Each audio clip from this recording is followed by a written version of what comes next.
Hello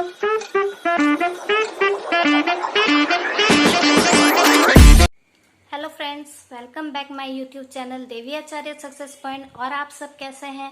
जैसा कि दोस्तों आप जानते हैं कि मैं वीडियो अब क्लास 8 का संस्कृत लेके आ रही हूँ। आज मैं लेसन एकादश पाठ यानी 11 का मैं लेसन आज इसका रीडिंग करवाऊंगी, मैं पढ़ूंगी और इसका हिंदी में अर्थ समझा दूंगी। तो चलिए ज़्यादा देर ना करते हुए वीडियो स्टार्ट करते हैं। तो ये जो लेसन है, इसका जो लेसन का नाम है वो है झारखंड प्रांतस्य पर्व मुंडा। तो यानी ये झारखंड राज्य पर्व के बारे बता रहा है। तो चलिए हम लोग आगे पढ़ते हैं। अस्माकं झारखंड प्रदेशे एकम महत्वपूर्ण पर्व मुंडा अति आसीत्। अस्मिन् पर्वणि जन विविधि पुण्ये शिवम् आराधयन्ति। मुंडा इति उत्सव वैशाखी मासे शुक्ल पक्षे कृतीयात् प्रारभ्यते। चतुर्दशीय पर्यन्तम् एन उत्सव झारखंड प्रदेशीय जनजातीय सदना च समान रूपेण मिलित्वा आयोजयन्ति। तो यहाँ बोल रहा है कि हमारे झारखंड प्रदेश में एक महत्वपूर्ण पर्व है मुंडा। ठीक है, तो ये हम लोग झारखंड पर्व एक है मुंडा। इस पर्व में लोग विभिन्न रूप से शिव की आराधना करते हैं। तो इस पर्व जो होता है इसमें भगवान शिव की आराधना की जाती है। मुंडा यह उत्सव वैशाख महीने के शुक्ल पक्ष की अक्षय तृतीया से प्रारंभ होती है। यानी ये वैशाख महीने का शुक्ल पक्ष अक्षय तृतीया को ये प्रारंभ होती है। 4 दिनों तक यह उत्सव झारखंड प्रदेश की जनजातियां और संस्थान समान रूप से मिलकर आयोजित करते हैं। तो यहाँ बता रहा है कि ये पर्व जो होता है ये 4 दिन का उत्सव रहता है। ये झारखंड प्रदेश में की जनजातियां इसे बहुत अच्छी तरीके से निभाती हैं, मनाती हैं। आगे है मुंडा इति पर्व पूर्व झारखंड वासिना स्वगृहिणी स्वच्छम कुर्वन्ति नूतानि वस्त्राणि कृतानि च। आसीन उत्सवे प्रत्येक गृहस्य एक पुरुष सदस्य वर्ती भवति। स भक्ता इति कथ्यते। तस्य माता भगिनी व अपि उपवासना करोति। स शोकतायिनी इति कथ्यते। रात्रो जागरण भवति। भक्ता जागरण रात्रो नदी जले स्नात्वा धूपवनवस्य उपरि अर्धमुखी भूत्वा दोलन्ति।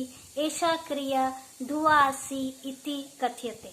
तो इन पंक्तियों में कहते हैं कि मुंडा इस पर्व के पूर्व झारखंड के निवासी अपने घरों को स्वच्छ करते हैं। यानी ये पर्व मनाने से पहले हर कोई अपना घर को साफ सफाई करता है और नए कपड़े खरीदते हैं। जैसे कि हम लोग दिवाली दुर्गा पूजा में होता है ना, घर की सफाई करते हैं और नए नए कपड़े खरीदते हैं, उसी तरह इस पर्व के पहले भी किया जाता है। इस उत्सव में प्रत्येक घर का एक पुरुष सदस्य व्रती होता है। यानी हर घर का एक पुरुष उपवास रहता है। ठीक है, व्रती करता है, वह भक्ता कहलाता है। और वो क्या कहलाता है? भक्ता। उसकी माँ अथवा बहन भी उपवास करती है और साथ में उसकी माँ या बहन जो होती है वो भी उपवास करती है। वह शोकतायिन कहलाती है। ठीक है, रात में जागरण होता है। सारे भक्ता जागरण की रात नदी के जल में स्नान करके धूप वन के ऊपर उल्टा मुंह होकर झूले पर झूलते हैं। यानी वो रात को क्या करते हैं, जागरण होता है, वो नदी में स्नान करके आते हैं और उल्टा मुंह होकर झूला झूलते हैं। ये क्रिया धुआसी कहलाती है। तो ये क्रिया क्या कहलाती है? धुआसी। आगे है तत् द्वेषु अंगरेषु ननन पादपभ्याम चलति। नन पादपे अंगनारेषु चलनस्य क्रिया फूलपूति इति कथ्यते। पार्श्वे तिथिस्ते विश्व शिव मंदिरे जलाभिषेकं कुर्वन्ति। अर्धरात्रो 6 नित्यस्य आयोजन भवति। असीन नर्तक मुख आवरणं कृत्वा नृत्यन्ति। कृत्यते रामायणस्य महाभारतस्य व कथा दर्शयन्ति।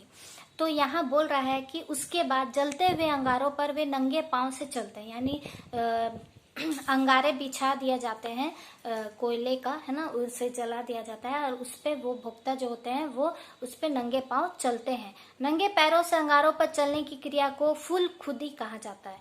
समीप में स्थित शिव मंदिर में जलाभिषेक करते हैं, फिर वो समीप में शिव मंदिर रहता है, उनपे जलाभिषेक करते हैं, जल चढ़ाते हैं भगवान को। आधी रात में छौ नृत्य का आयोजन होता है। इसमें नर्तक मुंह पर आवरण यानी मुखौटा लगाकर नृत्य करते हैं। नृत्य में वे रामायण तथा महाभारत की ही कथा दिखाते हैं। ठीक है, आगे पढ़ते हैं। पवन द्वितीय दिवसे सर्वे भक्ता चक्र दोलायाम दोलंती दोलन कर्मे पुष्पानि भविष्यति जनतानि पुष्पानि चित्रवन्ति मान्यता अस्तित्व यत् तानि पुष्पानि धन वृद्धं कुर्वन्ति यवात् भक्ता दोलन्ति तावत् तेषां मार्त भयक्य च शिवम् आराधयन्ति। मंडमेलकलम झारखंडे अति प्रसिद्धं मेलकलम भवति यस्मिन् सम्मिलितं सहस्त्र जना आगच्छन्ति। तो यहाँ बोल रहा है कि पर्व के दूसरे दिन सभी भक्ता चक्र झूले पर झूलते हैं। तो दूसरे ही दिन चक्र भोक्ता क्या करते हैं, चक्र झूले पर झूलते हैं। झूलने के क्रम में वे फूल बरसाए जाते हैं। वे जब झूलते हैं तो वे फूल बरसाते हैं। लोग उन फूलों को चुनते हैं। माना जाता है कि वे फूल धन वृद्धि करते हैं। माने वो जो फूल वो फेंकते हैं, ये ऊपर में झूले में वो जब सवार होते हैं और वो फूल को जब फेंकते हैं तो वो अगर मनुष्य अगर उस फूल को प्राप्त कर लेता है तो धन की वृद्धि होती है। जब तक भोक्ता झूलते हैं तब तक उनकी माताएं बहनें शिव की आराधना करती रहती है। तो जब तक उनके परिवार के सदस्य जब तक वो झूलते हैं तब तक माता और बहनें जो हैं उनके आराध्या भगवान शिव की आराध्या करती है। मुंडा मेला झारखंड प्रदेश में बहुत ही प्रसिद्ध मेला है जिसमें सम्मिलित होने के लिए हजारों लोग आते हैं। तो ये बहुत ही प्रसिद्ध मेला है और इसमें हजारों लोग क्या होते हैं, बाहर से आते हैं। आगे है परंपरिका अनुष्ठाने समंडलोत्सव समापनम भवति। अस्मिन् अनुष्ठाने शिवभक्ता पूर्णतया परिचयं ददति। सर्वेषां गृहेषु नूतन व्यचिनानिना पच्यन्ते। मंडवा अति पर्व त्यागस्य तपस्या असस्थ्य विश्वासस्य च परिचायकम आसीत्। इसमें एक कविता दिया हुआ है। शिव सरास्य आराधनम यस्मिन् श्रद्धाया त्याग पूर्णम कर्म विश्व संपोद उत्पादक यज्ञ तंडमंडा इति कथ्यते। तो इस लाइन में कहा जा रहा है पारंपरिक अनुष्ठान के साथ मुंडा उत्सव का समापन होता है। इस अनुष्ठान में शिव भक्त पूर्ण आस्था का परिचय देते हैं। सभी के घरों में नए व्यंजन पकाए जाते हैं। मंडा यह पर्व त्याग तपस्या आस्था और विश्वास का परिचायक है जिसमें श्रद्धा और त्याग पूर्व शिव की आराधना की जाती है। विश्वास उत्पन्न करने वाला यह पर्व मुंडा कहलाता है। तो जैसा कि दोस्तों आपने देखा ये लेसन बहुत ही इम्पोर्टेंट है। ये झारखंड का पर्व मुंडा से आधारित है और किस तरह से यहाँ के श्रद्धालु हैं जो भोक्ता बनते हैं वे शिव की आराधना करते हैं और किस तरह से वे पूजा करते हैं। उनकी माताएं बहनें भी किस तरह से उपवास करती हैं, किस तरह की पूजा की प्रक्रिया रहती है। ये 3-4 दिन तक चलता रहता है। तो इसी तरह ये पूजा किया जाता है। तो ये इस पाठ को बहुत ही अच्छी तरीके से मैंने समझा दिया है ताकि बच्चों को बिल्कुल तकलीफ ना हो और इसी तरह मेरे साथ आप जुड़े रहें। मेरे वीडियो को अब जब तक अगर आपने चैनल को सब्सक्राइब नहीं किया है तो लाइक सब्सक्राइब शेयर करना बिल्कुल ना भूलें। मुझे कमेंट करें ताकि मैं और अच्छे वीडियो ला सकूं। तब तक के लिए धन्यवाद।